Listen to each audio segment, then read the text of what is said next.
নমস্কার এবং অমিতাভ নিয়ে চলে এলাম আমি অমিতাভ আর একবার। আজকে এবং অমিতাভতে আরও একবার ফিরে যাব গল্প হলেও সত্যি সেই পর্বগুলোর পরবর্তী পর্বে। তার কারণ অন্যান্য ঘটনার পাশাপাশি গল্প হলেও সত্যি এই যে একটা আলাদা করে পর্ব তৈরি করছি, সেখানে উঠে আসছে বাংলার সংস্কৃতির সঙ্গে জড়িয়ে থাকা বিখ্যাত সেই সমস্ত মানুষ যাদের কথা আমরা একটু একটু করে প্রায় সবটাই ভুলে গিয়েছি। তাই তাদেরকে আজকের প্রজন্মের সঙ্গে নতুন করে আরো একবার পরিচয় করানোর ইচ্ছে থেকে আমি অমিতাভ, গল্প হলেও সত্যির আরো একটি পর্ব। আজকে যার কথা বলবো, একবার ভাবুন তো, ঈশ্বর আমাদের বেশিরভাগ মানুষকে চোখ, নাক, কান, হাত, পা, সম্পূর্ণ শরীর দিয়েছেন। তারপরেও আমরা কত আফসোস করি, ও এটা পারছে, আমি এটা পারছি না, আমি এটা কেন করতে পারলাম না, আমার কেন আরো বেশি সাকসেস হচ্ছে না, আমি কেন সফল হচ্ছি না, বা আমি খুশি নই, আমার জীবনে যা পেয়েছি তাতে আমি খুশি নই। একবার ভাবুন তো, যে মানুষটার এই পৃথিবীটা দেখার স্পর্ধাই নেই, তিনি সাহস করে স্পর্ধা করে স্বপ্ন দেখেন অনেক কিছু করার। আমাদের সব থাকতেও আমরা যেটা পারি না, যার সামনে পুরোটাই পৃথিবীটা, গোটা পৃথিবীটাই অন্ধকার, তিনি একের পর এক বাজিমাত করেন। চলুন সেই অন্ধকার পৃথিবী থেকে আলোর পৃথিবীতে উত্তরণ করা, চোখের সামনে ঘনিয়ে থাকা আঁধারের মধ্যে থেকে সাফল্যের এক নতুন করে শিখা তৈরি করা আর তার বিচ্ছুরণে সমগ্র ভারতবর্ষকে উদ্ভাসিত করা একজন মানুষের কথা বলবো, যিনি অবশ্যই বাঙালি। হ্যাঁ, জন্ম হয়েছিল 1893 সালের জন্মাষ্টমীর দিন, অর্থাৎ 24শে আগস্ট। জন্মটা যেহেতু জন্মাষ্টমীর দিন, বাবা শিবচন্দ্র দে এবং মা রত্নমালা দেবী শখ করে নাম রাখলেন কৃষ্ণ। এই কৃষ্ণ আর 5 জনের মতো করেই বড় হতে শুরু করলো, কিন্তু মুশকিল ঘটলো যখন তার 14 বছর বয়স কোনো একটি দুরারোগ্য ব্যাধির কারণে নেমে এলো তার জীবনে অন্ধকার। দৃষ্টিশক্তি হারালো 14 বছরের কিশোর কৃষ্ণ। ভাবতে পারছেন, আমি আপনি হলে কি করতাম জানি না, কিন্তু প্রখর তার সেই আত্মবিশ্বাস আর অদম্য কিছু করার ইচ্ছা থেকে সেই কৃষ্ণ কিন্তু তার পঞ্চ ইন্দ্রিয়কে আরো বেশি করে সজাগ করল। অর্থাৎ সব ইন্দ্রিয়কেই সে তার মুষ্টিগত করল এবং অদ্ভুত স্মৃতিশক্তি নিয়ে সে এগিয়ে চলল অন্ধকার পৃথিবীতে নতুন করে আলোকিত করার উদ্দেশ্যে। 16 বছর বয়সে তার মা অর্থাৎ রত্নমালা দেবী খেয়াল করলেন যে তার সন্তানের মধ্যে সঙ্গীতের একটা প্রতিভা রয়েছে, যেটা তারা এতদিন ঠিকঠাক বুঝতে পারেন। আবিষ্কার করেছিলেন প্রথমে তার মা, দুঃখিত, এবং সেই আবিষ্কারের পর তিনি প্রথম খেয়ালি গায়ক এবং শিক্ষক শশীমোহন দের কাছে পাঠান তার 16 বছরের পুত্রকে।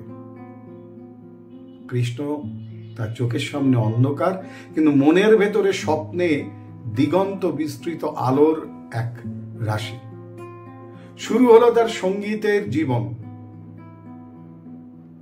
আর একাগ্রতার মধ্যে দিয়ে তিনি তৈরি করলেন এক আলাদা করে বিচ্ছুরণ। ঠিক তাই, দৃষ্টিহীন হয়েও তিনি হয়ে উঠলেন সঙ্গীতের জগতের এক অন্যতম দ্বৈপায়ন। ভারতবর্ষ কিংবা বাংলার সঙ্গীত, অভিনয়, নাটক থেকে সিনেমা, মঞ্চ তাকে নতুন রূপে নতুনভাবে প্রতিষ্ঠা দিয়েছিলেন পরবর্তীকালে এই কৃষ্ণ। আর সেই কৃষ্ণ 18 বছর বয়সে প্রথম গ্রামোফোন কোম্পানিতে রেকর্ড করার জন্য তিনি সুযোগ পেলেন। কিন্তু তার আগে বলে নেই যে 18 বছর বয়সে গ্রামোফোন রেকর্ড কোম্পানিতে গান রেকর্ডিং করার আগে তিনি শশীভূষণ চট্টোপাধ্যায়ের চোখে পড়ে যান এবং শশীভূষণ চট্টোপাধ্যায় নিজে আগ্রহ বোধ করেন যে কৃষ্ণকে গান শেখাবেন বলে। এরকম ভাবে তার জীবনে এসছে ধ্রুপদ সংস্কৃতি, যার কাছ থেকে তিনি আয়ত্ত করেছেন সেই দানিবাবু, কীর্তন রাধারমন বাবুর কাছে, কণ্ঠে মহারাজের কাছে তবলা বাদন এবং টপ্পাচার্য মহেশ মুখোপাধ্যায়ের কাছে শিক্ষা গ্রহণ। সতীশচন্দ্র চট্টোপাধ্যায় তার জীবনে এসছেন সরদিয়া কেরামতুল্লাহ, ওস্তাদ বাদল খাঁ, শিবসেবক মিশ্র, কতজনের নাম বলবো, দবির খাঁ, দর্শন সিং, জমিরুদ্দিন খাঁর মতো বিখ্যাত দিকপাল মানুষরা, তাদের কাছে শিখেছেন তিনি। যেখান থেকে পেরেছেন সেখান থেকেই সংগ্রহ করেছেন।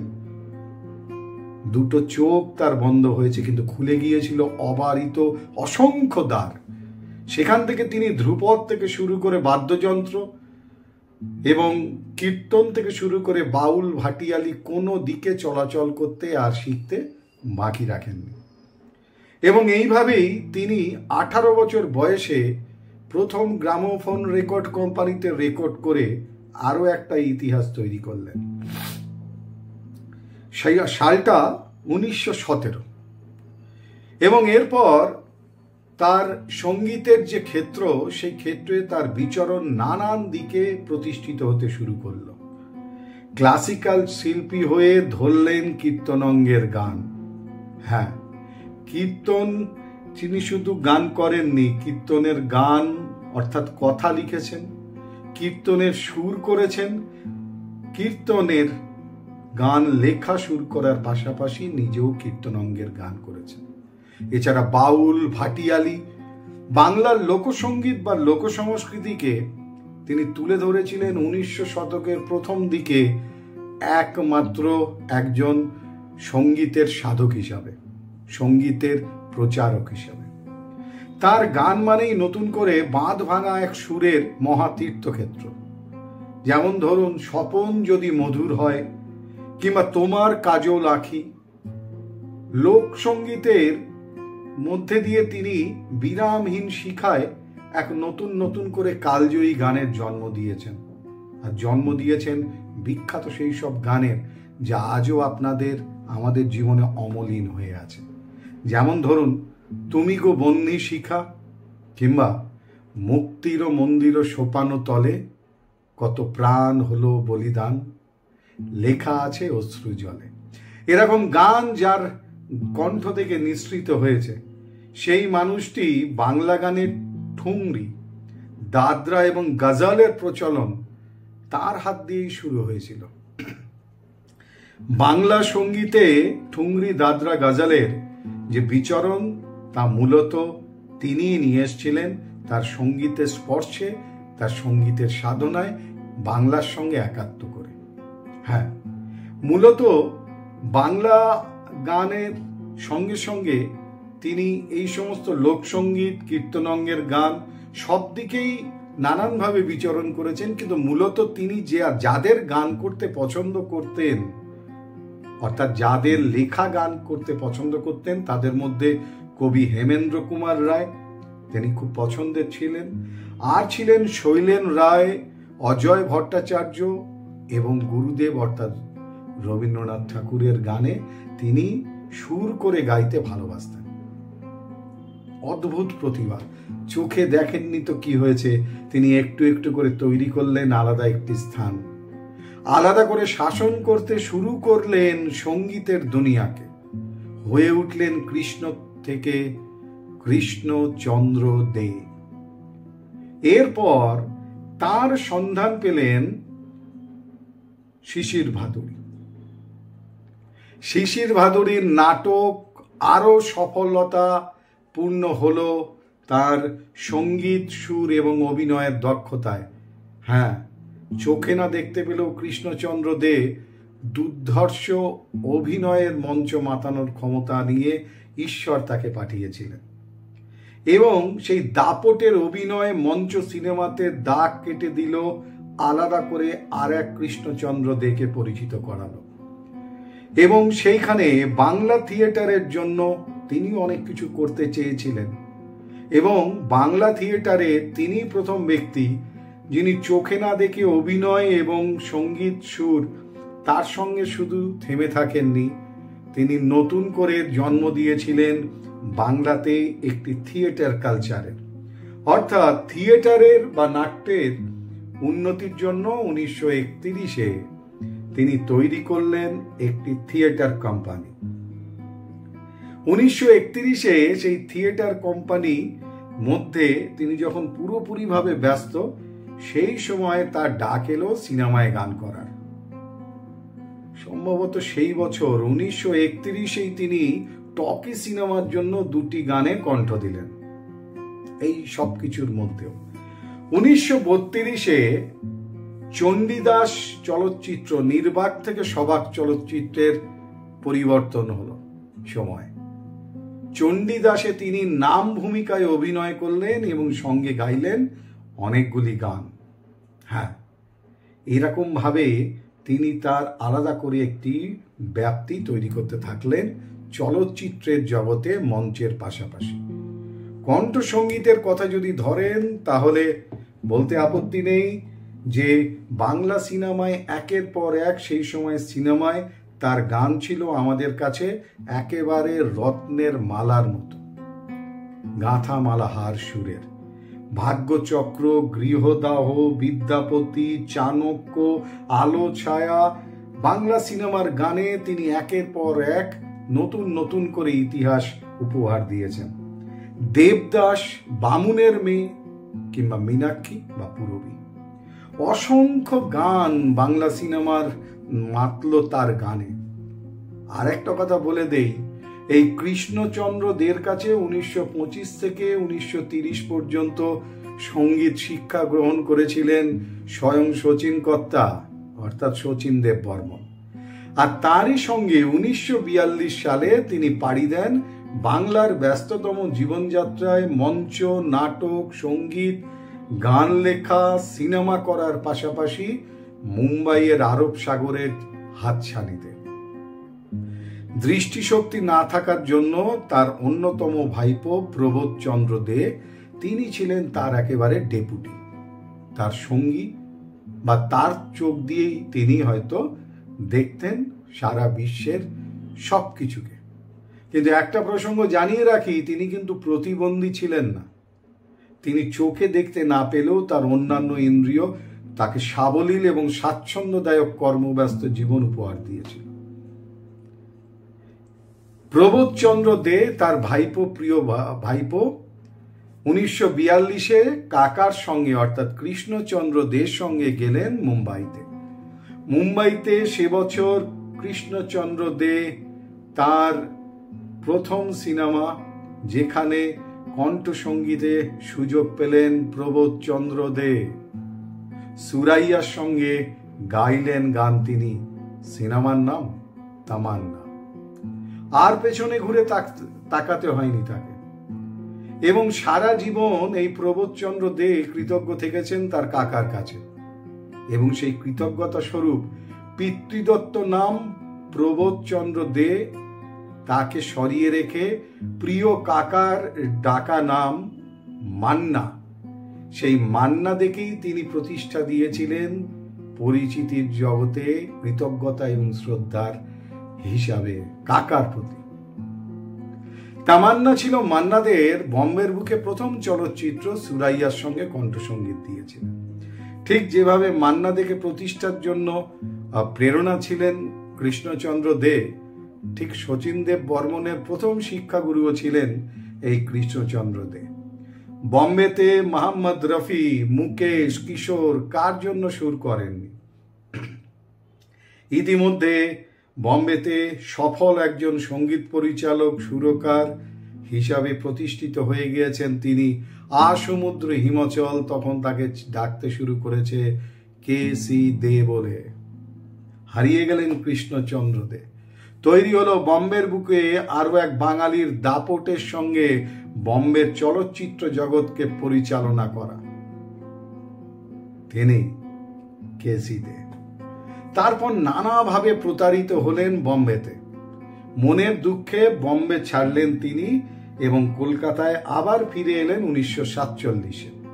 এই 47-এ কলকাতায় আসার পর তিনি আবার চলচ্চিত্রে প্রযোজনা শুরু করলেন বাংলা সিনেমায়। সেই 47 থেকে আবার শুরু হলো বাংলা সিনেমার আরো একটা অধ্যায়। নাম, যশ, খ্যাতি, অর্থ এবং অসামান্য সুর, কথার, গানের এক নতুন করে বর্ণময় উপাখ্যান ততদিনে রচনা করে ফেলেছেন বাংলার কৃষ্ণচন্দ্র দে বা তামাম ভারতবর্ষের পরিচিত কেসি দে। আকাশবাণী, রেডিও তাতে যুক্ত ছিলেন সঙ্গীত নিয়ে। সঙ্গীতের সেই বিষয় নিয়ে নানানভাবে আকাশবাণীর সঙ্গে যুক্ত থাকার সময় সেই রেডিও স্টেশনে আলাপ হয়েছিল চারুচন্দ্র বসুর কন্যা তারাবালার সঙ্গে। পরবর্তীকালে তাকেই বিবাহ করেন।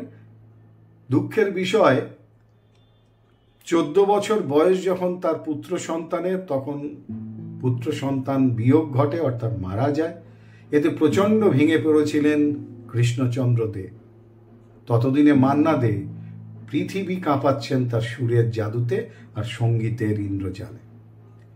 1957-তে শেষবারের মতো তিনি মঞ্চে সিনেমায় ফিরেছিলেন। অভিনয়, সিনেমার নাম সম্ভবত একতারা। এই একতারা সিনেমাতে আমরা শেষবারের মতো পেয়েছিলাম ভারতবর্ষের খ্যাতির চূড়ায় সমস্ত প্রতিবন্ধকতাকে জয় করে এভাবেও ফিরে আসা যায় বা এভাবেও পারা যায়, প্রতিষ্ঠা দেয়া আত্মবিশ্বাসের হিমালয়ের একেবারে শিখরে অবস্থান করা আমাদের কাছে অনুপ্রেরণা এবং অবশ্যই উদাহরণ হওয়া কৃষ্ণচন্দ্র দে। 1957 শেষ অভিনয় একতারাতে। তারপর 1962-র 28 নভেম্বর 69 বছর বয়সে তিনি আমাদের ছেড়ে চলে যান মহাবিশ্বের বুকে। আর সেই মহাবিশ্বের বুকে পৌঁছে যাওয়ার পর আজও তার জায়গাটা এখনো খালি রয়ে গেছে।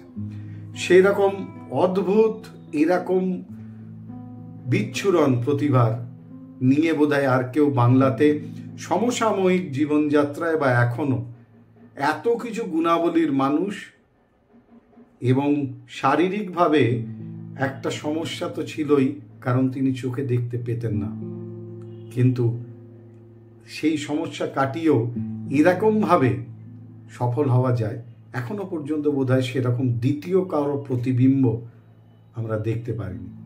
কিন্তু যে মানুষটাকে আমরা জানি না আজকের প্রজন্ম, তাই তার প্রতি শ্রদ্ধার্ঘ নিবেদন করলাম, কারণ গল্প হলেও সত্যি তারাই তো বাংলার আসল কারিগর। আমাদের সংস্কৃতির যে ফল ফুলের শোভিত যে বৃক্ষ, সেই মহিরুদ্ধ তারাই শিকড়। তাই তাদেরকে ভুলে গেলে সংস্কৃতি আমাদের ক্ষমা করবে না। তাই আজকে এবং অমিতাভতে আমি সঞ্চালক অমিতাভ বাংলার এই প্রথিতযশা এবং অসম্ভব বর্ণময় প্রতিভার অধিকারী কৃষ্ণচন্দ্র দেকে আপনাদের সামনে তুলে ধরলাম। হয়তো অনেক কিছু বলা হলো না সময় কম থাকাতে, যদি সুযোগ পাই আরো বেশ কিছু ঘটনা নিয়ে বাংলার গৌরবের ইতিহাসের অন্যতম এই প্রতিচ্ছবিকে আরো হয়তো অনেকবার ফিরিয়ে নিয়ে আসবো কথায় কথায় আপনাদের সামনে। কৃষ্ণচন্দ্র দেব শ্রদ্ধেয় এই মানুষটির প্রতি অকৃত্রিম বিনম্র শ্রদ্ধা জ্ঞাপন করে আজকের মতো এবং অমিতাভ তাহলে শেষ করি। হ্যাঁ, কিন্তু তার আগে ভালো থাকবেন, সুস্থ থাকবেন, আনন্দে থাকবেন, সতর্ক থাকবেন আর সংস্কৃতির সঙ্গে থাকবেন, কারণ ওটাই আমাদের আসল শক্তি। আর ওটার জন্যই পৃথিবী এখনো বিশ্বাস করে, নতজানু হয়ে স্বীকার করে যে পৃথিবীর সংস্কৃতির পীঠস্থান এখনো আমার বাংলা, আমার পশ্চিম বাংলা।